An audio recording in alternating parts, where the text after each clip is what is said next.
Have you ever wondered what a virtual real estate team actually looks like?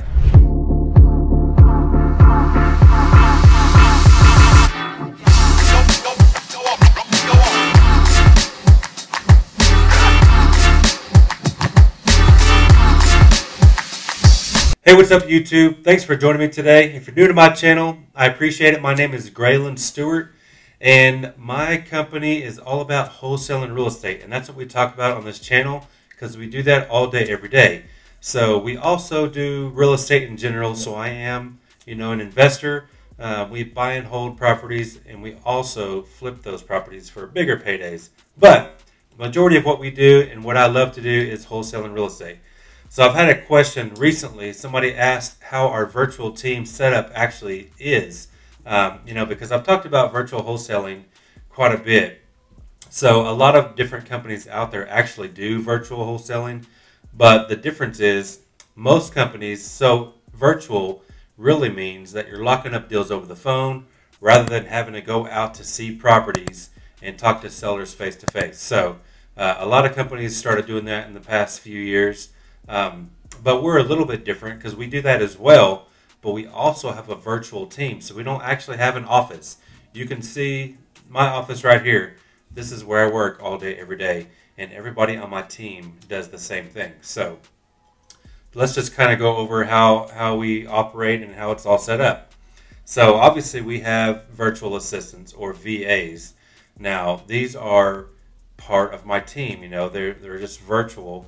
In this sense, overseas, okay? The rest of my team is virtual as well, but they're all here in the United States, okay? So my VAs, and they're called VAs just because they're in different countries, I guess, because technically, everybody that I work with, including myself, is a VA, I guess. But, when you talk about virtual assistant, they're kind of assisting you in other aspects of your business. They're typically doing the non-major parts of the business. For example, cold calling. That's a big thing that we do. Some people hire VAs to pull their lists and to do their skip tracing or to do some of their admin work or maybe some of their follow-up or maybe lead manager. People use VAs for a lot of different reasons. I have VAs as well. So what we do is we have cold callers. All my cold callers are in the Philippines. The Filipino people are super smart. Most of them have master's degrees that work with me. But they're minimum wage over there, guys. I haven't checked this lately, but last I looked, it was somewhere around $1.30 per hour. So when you pay them $6 or $7 an hour, they're making a lot of money, like a doctor would make, right? I mean, that's huge. So we utilize virtual assistants. So I've got 5 cold callers. One of them is a manager, so she manages that cold calling team, but also cold calls herself. So she just kind of oversees them if they have any questions or troubles or, any coaching needed, then she does that. So I only have to manage that one person. But I also have a virtual assistant that helps me with all my videos and editing and uploading and thumbnails and all those kind of things. So that's who's editing and doing this video for us right now. He lives in Sri Lanka, and he's worked for me actually for, I think, going on 5 years now, at least 4 years for sure. Even before real estate, he worked with me in my marketing company. So I have that, but I also have some, because I do have a marketing company as well as the virtual wholesaling company. I utilize VAs in India also that do some website stuff for me, like SEO and web design and things like that for my marketing company as well. But now my core team for my wholesaling operation, okay, so there's me. I'm just the CEO and I do most of the marketing, okay? And obviously, I oversee the entire company just to make sure everything's running smoothly, but my main priority is really just kind of running the company and making sure the marketing is still flowing in, okay, and working correctly and all that kind of thing.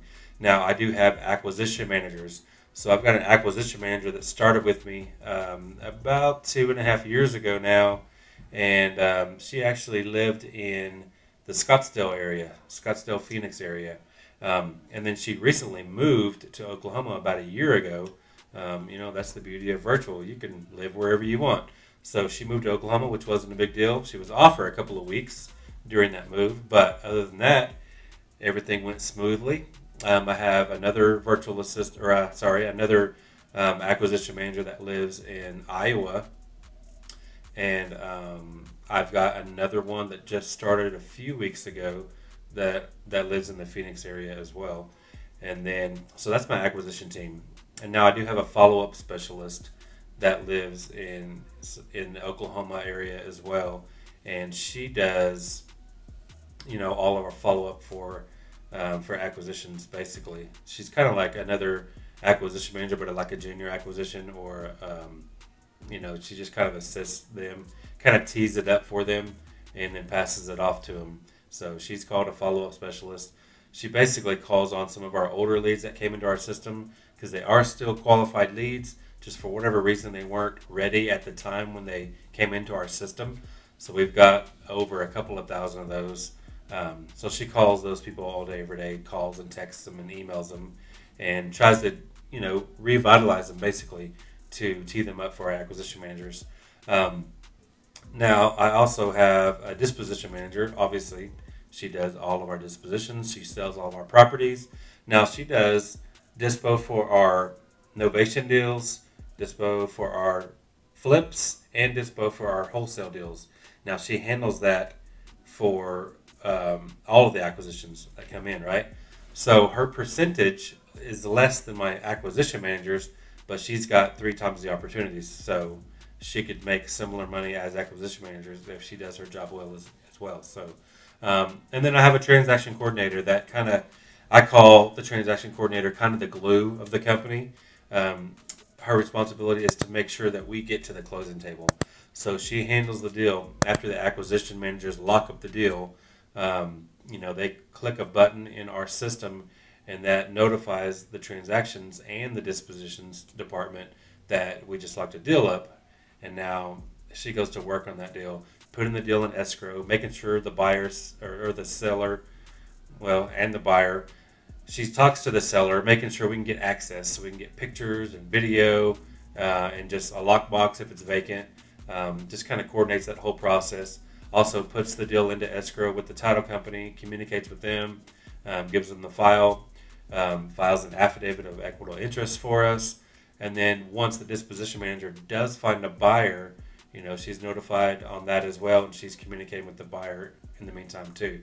So all along the whole process, she's talking to the seller, talking to the title company, talking to the buyer, talking to probate attorneys if they're involved. Anybody else involved in the process, she's communicating with them and making sure that, like I said, making sure we get to the closing table, because that's her sole job, is to make sure we get paid on the deals that we bring in.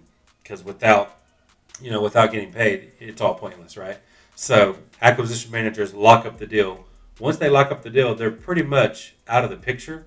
However, we all work as a team. That's important because we are a virtual team. So we have to keep that culture up to where everybody works together, because nobody gets paid if we don't close on deals. That's the bottom line. Company doesn't make money, acquisitions don't make money, transactions don't make money, and dispo doesn't make money. So, if we're not all working as a team to make sure that we can do whatever we have to do to get that closed, then it's going to fail.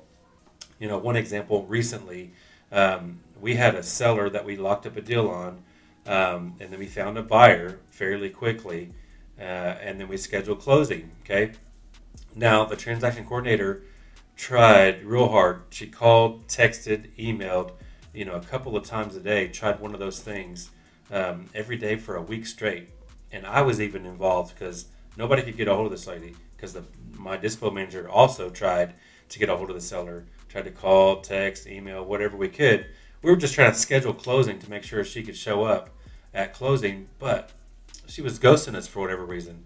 So that's the thing too, y'all. We have to set the departments up, okay? Acquisitions, after they get the deal, they have to set expectations. Say, hey, Mr. Seller or Mrs. Seller, now you're going to hear from our transaction coordinator, whatever her name is.